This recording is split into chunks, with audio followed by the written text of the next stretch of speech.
What's up, you guys? It's movie retrospective time once again. Yeah. Here's the one that won this week. This one only won by a vote or two, but I'm actually kind of glad that this one won because this is a movie that I watched on cable a shit ton of times back in the early 90s, and I hadn't actually seen it for a while, so it was like really cool to revisit it. It's on Hulu. I'm sure you can get it other places too, but that's where I watched it, and that's where I got the idea to put it in the poll. This is Arachnophobia from 1990. Yeah, do you remember what month this came out in? July. Okay. It came out in like late July of 1990. Yeah. I think I saw this in the movie theater. I think I did as well. And that would have been like a couple months before I joined the Army, which that kind of checks out. This was right I'm around... pretty sure I saw this one. Yeah, this was the same week. I think this was the same week that Ghost came out.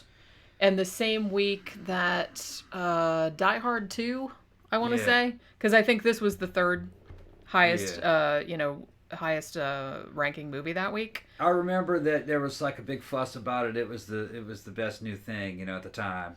And I'm pretty sure I saw this one in the theater. I know I saw it afterwards. Yeah. But I think I saw this in the theater too. And I had forgotten how much of a Steven Spielberg type movie this is. Well, that's because Steven Spielberg was a producer on it. And also the director, Frank Marshall. This was actually his first full-time, full directing thing. Yeah. But prior to this, probably better known as a producer for Amblin Entertainment. He's also one of the founders of Amblin Entertainment, Steven Spielberg's production company. He's married to Kathleen Kennedy. The three of them formed Amblin. And he had previously worked as a second unit director on a bunch of Steven Spielberg movies, including the Indiana Jones movies and all those ones. So you can tell that they all had kind of that same aesthetic. You know what I mean? They had the same tone. Yeah. And it's very early 90s Spielbergian, kind of an all-American kind of tone to it. America poking fun at itself at certain times. There's a lot of fucking wisecracks about mainstream America in it. You know what I mean? Remember how they were she said, "You guys, so you're a nepotist?" And he goes, "No, we're Baptists." And I was like, coming from Mississippi, I was kind of laughing. I said, yeah. Those fucking little Baptist towns, they're all related to each other. Yeah. And the way you're going to get a job is if you're related to somebody in the damn town. Yeah, it's a very small town type of story. Yeah. It reminds me a lot, and I think this was this seemed like this was a deliberate thing that they wanted to do. Was it kind of a throwback to a lot of the kind of the 50s monster movies a little bit. And Frank Marshall, the director, like I said, he basically wanted to make something like Alfred Hitchcock's The Birds. Yeah, although I don't think they actually did. If you ask me, I even confused this. When you first asked me about, this is what we have to see, I got us confused with Kingdom of the Spiders. With Shat. Yeah. And that's from 76, I think. Yeah, this one always reminded, even when I saw it back in later on VHS, you know what I mean? Like in the 90s later on, it always kind of reminded me of a high class fucking Kingdom of the Spiders. Kingdom of the Spiders was like, it sucked. It was like something made from TV. But it was cool in the day. You had Shat running around trying to be Shat in Western clothing, fighting spiders. It was ridiculous. I mean, the thing about Kingdom of the Spiders is that the difference between it's like, yes, it's both about spiders. Arachnophobia knows what it is. It knows that it's trying to be a comedy. Like, it's trying to creep you out too, but this is kind of, I wouldn't even call this a horror movie really, unless you're really, really afraid of spiders, and then it might be upsetting. And, a lot of people do die and shit like that in it, but it's done in a sort of lighthearted way. This is kind of one of those... Kind of like Gremlins. Like 80s, 90s sort of things where it's kind of like a horror movie, but it's something that a little kid could watch kind of like without, Gremlins, without like Park. upsetting them too much. Yeah. Jurassic Park type thing, you know what I mean?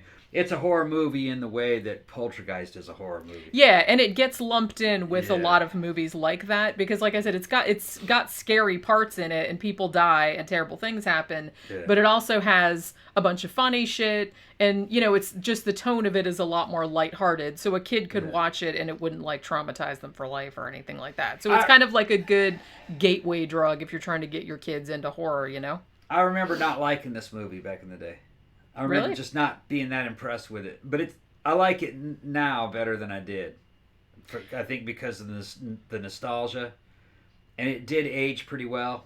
It was shot pretty well. It had a good Spielbergian fucking tone to it, which wasn't a thing back in the era of Spielberg. That was just the way a normal movie was. I didn't realize that there was a Spielberg style. Well, it's easier to see in hindsight. Yeah, looking back on it, you see it. Yeah. But you didn't see it at the time. It was just normal. That's the way you thought big budget movies should be. That's how they should look. It's just that's kind of like fashion. You know what I mean? Right. It's like it doesn't really seem like you didn't weird. see the bell bottoms, right? When you were watching it, but then like later on, you're like, what the fuck is everybody? Yeah, it's kind of like that. Yeah. But so Arachnophobia. It's interesting because I watched a bunch of different people's like takes on this, like reviews and stuff. And there was one movie reviewer, I can't remember what his name was, but he has a channel and he's looked real young. I'm not sure how young he was. He looked maybe in his 20s, like at the very latest. And he said that Arachnophobia was his favorite spider movie, but he said Kingdom of the Spiders was a very tight second. Yeah. So he was like a really young guy. Yeah. About the same. Well, Kingdom of the Spiders takes itself real seriously, which is what makes it funny because it's kind of campy. Whereas this one is, set out to be a comedy. Yeah, but Kingdom of the Spiders didn't seem to be campy when you were a kid. Well, in no. the late 70s, seeing it on reruns on television, you're like, oh man, because it was up there with, I don't know, kind of like Salem's Lot when you were a kid. Yeah, it was like that. Some scary shit. Salem's Lot's better though. There was a lot of nature run amok movies in the 70s. This movie, it aged well. It's still a good movie. It's a movie of its time, which means it's going to have some weaknesses. Not all the special effects really kind of held up. Some of the stuff is obviously rubber. Although some of it's obviously but some of it's great. It's a mixed bag. It's interesting because they didn't use they didn't really use any rubber spiders for this. No, but a couple of the bigger ones were animatronic. Yeah. But all of the smaller ones were real. They were real. But I mean, they wanted to use real spiders. There's something about the way the webs and then the fucking egg casings where the eggs came out, you could tell it was kind of like a rubber ball and things were coming out of it. It just didn't quite it wasn't convincing, but it worked within the tone of the movie because the movie's not really trying to take itself too seriously. Yeah, like I said, it's a comedy more like than Gremlins. anything else. Yeah, it just kind of hits that sweet spot between being funny but also having like some horrific shit happen in it, like a little bit of horrific imagery. Oh, fun fact, speaking of the special effects, some of the animatronic spiders and the egg sac and everything, you know who worked on that? Who's that? Jaime Heineman from Mythbusters. Okay. This was actually one of his first big blockbuster movies that he worked on the special effects. It had good humor, like little details, like, guests at the party stealing food, you want a doggy bag for that? That kind of stuff. And it was kind of, some of the humor was kind of undertones of humor, which I thought was funny, which is a good way of doing it. And it wasn't smart aleck stuff. It's not really so much in your face. It wasn't like over the top or zany. It was, the humor was like situational. Yeah. Which I think worked a lot better because it didn't come in your face like, this is funny or anything like that. It was just like the humor was arising from the situations. So what you have is Jeff Daniels is in this. Well, first thing, you have kind of a prologue, which is set in Venezuela. And they did actually shoot it in Venezuela. So that is like all real, all the jungle and, the mesa and everything like that. They don't call it a mesa. They call it something else.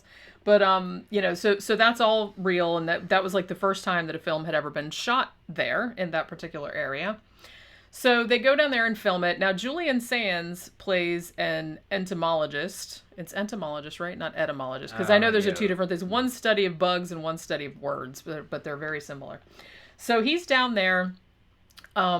They've found like this big sinkhole and they're trying to find new species of insects, arachnids, whatever. So they, spray pesticides or whatever and they catch all these fucking spiders. Now it turns out that one of the spiders that they catch is pretty aggressive. And it ends up killing one of the members of their crew who already had a fever he had like malaria, or I don't remember what it was he had, but he had some kind of fever. So he went to lay down and the spider bit him and he died like almost immediately. But they thought it was the fever because it was already established that he had that. So it so happened that this guy who was a photographer who was on the team named Jerry Manley, I think his character name was. And the spider that killed him kind of hitched a ride back to the United States in that dude's coffin. Now, it so happened that he lived in a little fictional town called Canaima, California. And so the coffin gets there, the spider gets out of the coffin, and, you know, the coroner doesn't see him or anything like that, but they open the coffin and the dude's like he looks like all his fluids have been drained out, like he looks like a fucking mummy or some shit. And they're just like, man, what the fuck happened to him? They don't know how to preserve bodies in South America, I guess. And that's kind of like all they think of it. So you have that going on. And then the spider, like, gets picked up by a crow, and then it bites the crow, and the crow, like, falls to the earth or whatever, and it ends up in this barn. Now, then you get Jeff Daniels, like I said. Now, him and his wife, he's a doctor, like a GP, and she's a stockbroker. Now, they're from San Francisco, but I guess they're like, well, we want to come out here to the country and raise our kids, you know, because San Francisco's too big a city, it's too much crime, or whatever. So they move out here to Canaima, California, and they buy the house. Now, they chose this town in particular because the doctor that's already in town, this old coot, said that he was going to retire. So Jeff Daniels is going to take over his practice. And only when he gets there and buys the house and everything, the old fart decides that he's not going to retire. So Jeff Daniels is like, well, fuck me. Now, like, what am I going to do now? Because now I have, like, no patience. So as it turns out, there's one older lady in the town who doesn't really like the old fart doctor. And so she's like, well, I'll be your one patient. Okay. So he has one patient and he's like, oh, yay, goody. And, but it turns out that she goes to him and he's like, yeah, I don't think you need these, blood pressure pills or whatever that the old fart doctor was giving you. So she stops taking them. And then a day or two later, she drops dead.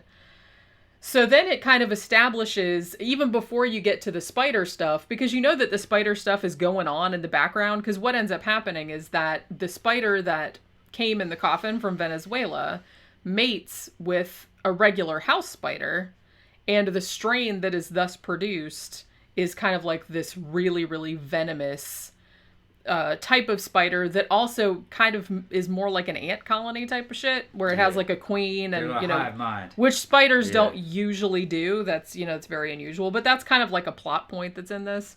So it kind of sets up this thing where it's like small town versus big city, because now, even though it's the spiders that are picking off the citizens of this town, like one by one, it so happens that every time one of them dies, like the doctor has seen them, like, you know, the young doctor has seen them like a day or two before. So everybody in this small town was like, oh, this big city doctor comes here and all these people start dropping dead, and they don't know what he's doing. So there's kind of like something like a conflict there, and he starts getting called Dr. Death, and like the old fart doctor is gonna fucking sue him and all this other kind of shit. But then as it goes on, about at the halfway point of the movie, they actually do figure out that it is a spider that's causing all of this stuff, at which point, you know, they contact Julian Sands from the beginning of the movie and, you know, kind of try and figure out what the fuck is going on with these spiders. Now, so the interesting thing about this, like I said, they used almost all real spiders in this. Anytime you see like spiders going through the walls or like crawling on people's faces, or there's one like real famous scene where the spider jumps down on that girl's face like while she's in the shower and like slides down her stomach and all this stuff. Those are all real spiders. They had to have all the actors kind of, they're like, hey, how do you feel about having spiders crawl all over you? Because that's what's going to happen. I thought this was very funny. I was watching like this really old documentary about this that came out like shortly before the movie came out, that was kind of like the making of and blah, blah, blah. And the guy that played Jerry Manley in the movie was like hosting it. And he said that what they had to do, he's like, because casting insects or animals in a movie is just like casting people, you know, you have to try out different ones. So what they ended up doing was they had a spider Olympics, like before, because they were trying to determine what the best breed of spider for the shit that they wanted the spiders to do in the movie. You know what I'm saying? So, it, you know, because he's like, some of them, you know, run too slow, or some of them aren't very good at climbing up glass, or some of them are, you know, so it's like we had all of these tasks that we wanted the spider to do over the course of the movie. And then we had like 7 or 8 different species of spiders to see which one could do it the best. So, which I thought was very cute. I was like, I kind of wish that they had filmed all of that because that would have been really funny. But I think the one they ended up picking for like the main spiders was, I think they're called Avondale spiders. They're from New Zealand. Little yellow ones. Yeah, they kind of look like, they're kind of like a hunting spider or a wolf spider. Yeah. They kind of look like that, which they have those here that look really similar. Yellow with black feet. Yeah, and they said, well, we liked those because, you know, they were big enough that you could, like, see them, and they looked real creepy, and they were real good at, like, climbing up glass and jumping, and they were kind of fast, which they kind of wanted because they said that's creepier, and also they're real docile, and they were easy to work with, and they're completely harmless to humans. So that was the one they picked. Now, they also had to have a couple bigger spiders because, you know, in the context of the movie, they had one that was a queen, and then they had one that was like a general. Some of those were animatronic, but some of them were not. They actually did use like one of those big bird-eating tarantulas, like from South America or whatever. They actually used one of those. But it was like really interesting because they had this dude, I can't remember what's the dude's name? Something Frank Kuchner, I want to say. But I don't remember if Frank is his first name, but he's kind of like a real famous like bug and spider wrangler. And he does that for like a lot of movies. He's been doing it for years and years. And they were talking about all the different ways that they were getting the spiders like to do what they wanted them to do in the movie. And like some of the background shots of like just all there's like spiders all over the walls, and they're like putting them in little bowls and shit like that. And they're putting like fucking little tracks of lemon juice or like blowing on them with a hair dryer and shit like that, like to get them to move around the way they wanted them, because they said, you know, you can't really train spiders. You can only manipulate them. You can only manipulate them and like try not to hurt them. And I was like, it's weird because I was like kind of worried about, I was like, no, they didn't hurt any of the little spiders, because I kind of like spiders. I know a lot of people are creeped out by them, but I'm really not. Don't like them at all. Yeah, Tom really does but not. The movie didn't really creep me out about spiders. There's something about this movie. Just the tone of the movie. It didn't give me an arachnophobia feeling. Really, I was indifferent, and I think that was the reason. I think I probably didn't really have really great memories of the movie even back in the 90s. Because you didn't find it scary. No, I thought it was just kind of bleh. It's not a scary movie. No. It's a fun movie. It's a fun, entertaining type of movie, which is what they set out to make. They didn't want to make something that was like horrifying. They just wanted something that was kind of like, ooh, kind of creepy, but then like also kind of fun. You know what I'm saying? It's kind of like cross between Jurassic Park and Gremlins. Yeah, it's like a little fun monster movie. Yeah. Now, one thing that I did notice on this go around that I don't think I noticed the first time, because now that I'm, more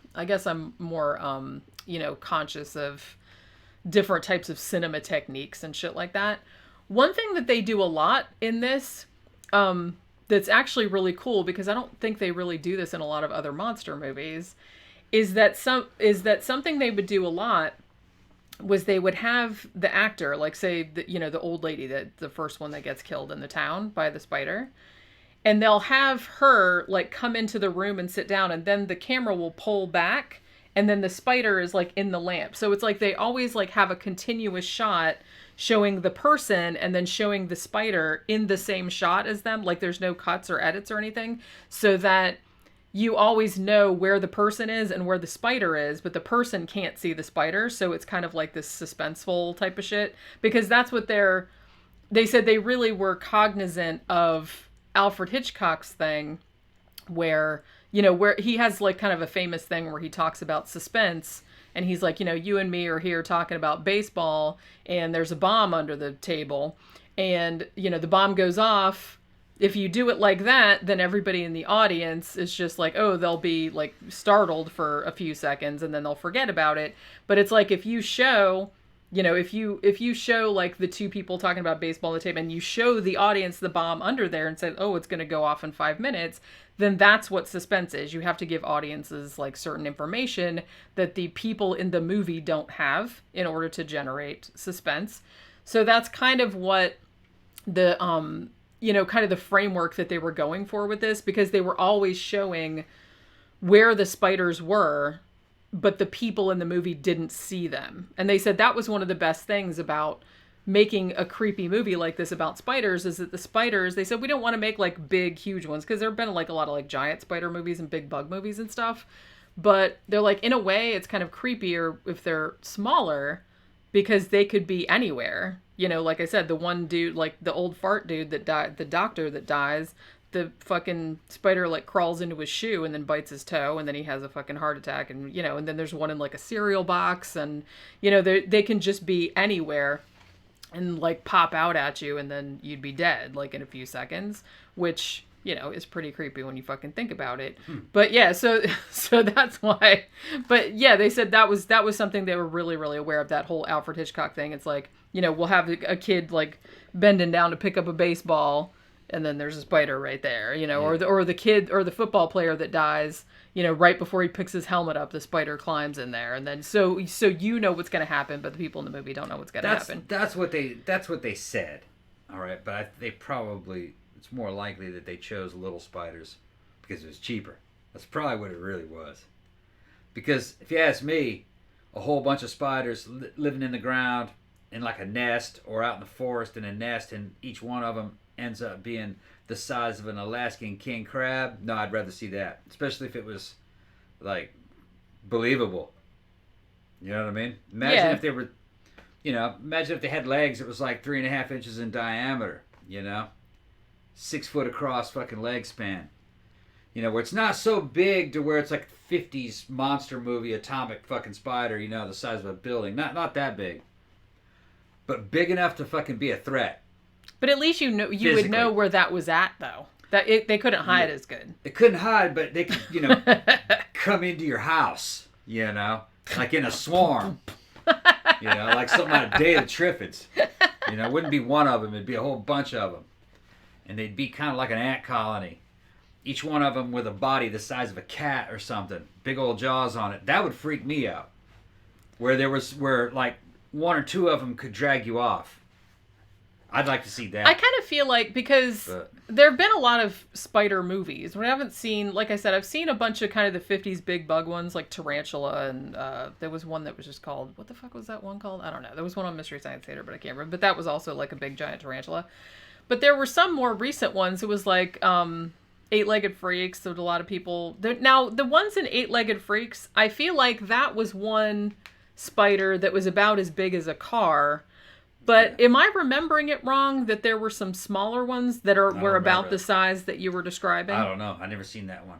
Yeah, we watched it together a few years ago. Yeah. I forgot about it. I just can't remember because I get it confused with, because it was another one that was called Big Ass Spider. That was a good one. That we watched. That was a good one, yeah. And I remember a lot of people not really liking Eight-Legged Freaks. Although I remember kind of liking it. I remember it, what you're talking about now, but I don't really remember the size of the spiders. But that's what I'm saying. I vaguely remember that movie. Yeah. I mean, it wasn't as good as Big Ass Spider. Big Ass Spider was good because it knew what it was. It was like Sharknado. Yeah, I mean, I have to remember. I can't remember like which one was which now, and so I get them both confused. I'm pretty sure we saw Eight-Legged Freaks first, and it had the dude from Scream in it, right? Yeah, I think so.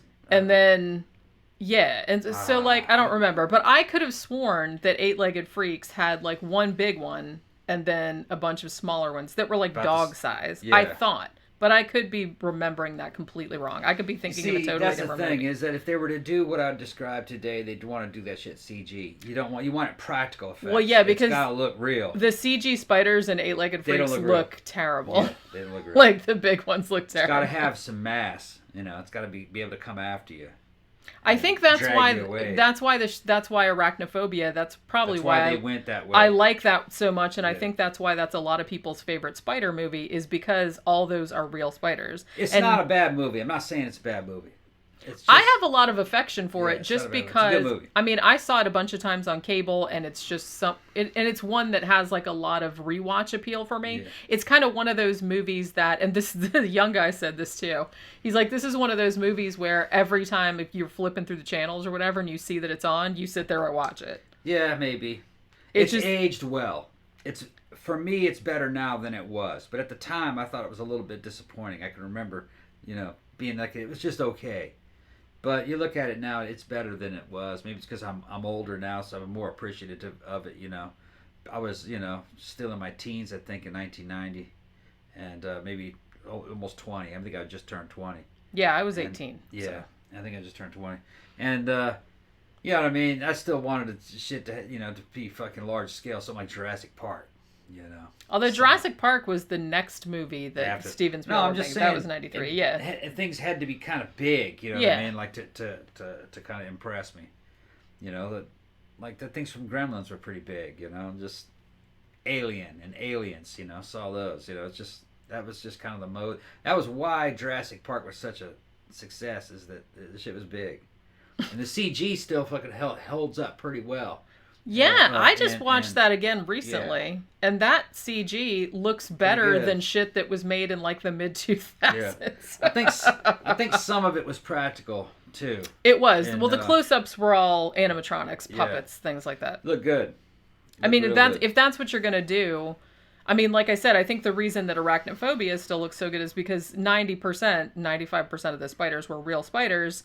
And, just in some scenes they used like animatronic or anything like that. They didn't use anything cheesy. Obviously, it was 1990, so you didn't really have, you had CGI, obviously, because 3 years later they did Jurassic Park. But they really didn't want to use that because they wanted the spiders to stand up, and they thought it would be creepier if the spiders were real, so that people could react to them. Obviously, I just remember seeing the movie, thinking it was okay, that it wasn't great. It didn't really impress me that much. It was okay, and then I remember this movie being quickly forgotten and replaced by other movies that were coming out at the time. I mean, it wasn't forgotten as if it was like a bad movie. It was just like it was forgotten because it wasn't that memorable.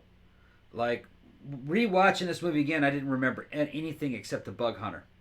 Who's it that plays the John bug? Goodman. Yeah, John Goodman showed up, and I remembered that character instantly, and he was kind of like the highlight of the movie. He kind of steals the show. And I was like, remembered some of the things that he had said, and I was like, oh, yeah. And I also remembered that he was like the best part of the movie.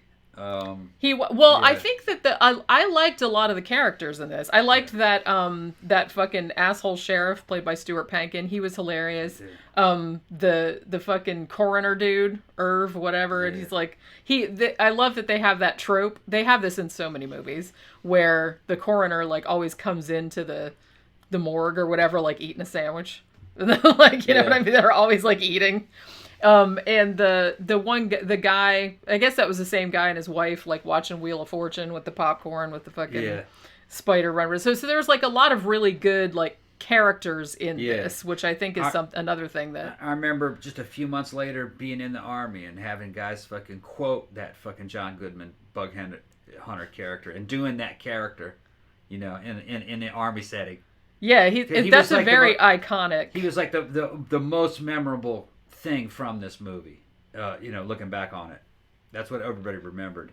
Yeah, not so much the spiders or anything. Yeah, I definitely do think that. I mean, and it's funny, some of the shit that he says, because I know that like a lot of people, are talking about the, the shit that he says, like, yeah, I'm bad, and like, fucking rock and roll and all that kind of stuff. Yeah. But for some reason, the funniest part to me is when he's in the basement of the doctor's house, like talking to the doctor's wife, and he just like casually says, would anyone object if I tore out this entire floor here? And then she's like, I would. And he's like, never mind then. And he just like keeps just like little shit like that, like kind of cracked me up. So yeah, that was like a really good character because he was so, just like the funny shit, like when he first met the entomologist, like the scientist, he's like, always nice to meet a colleague, you know what I mean? He's like an exterminator, and he's like, you know what I mean? So it's just little lines like that I think are like really funny. But yeah, that's definitely a highlight of the movie. But like I said, everybody's good in this. Jeff Daniels is good in this. It's just like a good ensemble cast. Like the characters are all kind of like distinct, and they all kind of, and it's funny without being over the top goofy or like too much in your face with it. But yeah, definitely it's on Hulu if you want to watch it, if you haven't perhaps seen it in a long time. It's just funny to me that you weren't creeped out by the spiders. No, not really. If you like Jurassic, he really does not like spiders. Yeah, I don't really like spiders, but it didn't really creep me out. If you like Jurassic Park, you'd probably like it. If you like Gremlins, you'd probably like it. Yeah, just kind of a fun creature feature. Yeah, it's not real serious. Almost kind of like what was the one with the damn monsters that were underneath the ground, the graboids? Tremors. Almost a little bit like Tremors, kind of. Yeah. There's something about it. It occupies that same space. Like I said, that I think Gremlins sort of established. Yeah. Poltergeist is like that too, although Poltergeist is not as funny. It had like comedic moments in it, I guess. Yeah. But it's kind of that fun, like Tremors 1, family friendly kind of. It's sort of a horror movie. It's sort of scary parts in it, but you know, maybe Who Framed Roger Rabbit, like that kind of tone to it, where it has like horrific imagery in it. But it's the spiders. Yeah, but it's still real funny, and you can still watch it with your kids, and you know they won't get too upset about it. But it's still like kind of exciting for them to watch and shit like that. So as I said, if you're a parent and you're looking for movies to get your kid into horror, because I know, since I know a lot of people that are into horror and they have kids and they're like, well, what's a good first horror movie for kids, like to kind of ease them into it so it doesn't freak them out too much. But this is definitely one that, probably should be added to the rotation, along with Gremlins, Beetlejuice, all that kind of stuff that are kind of scary, but that are still fun and like, kind of family friendly for everybody. But yeah, it's like I said, it's on Hulu at the moment. You can probably rent it on Amazon Prime too, I imagine. But yeah, go check it out if you haven't seen it. And that'll do it for this movie retrospective. We will see you on the next one. Bye.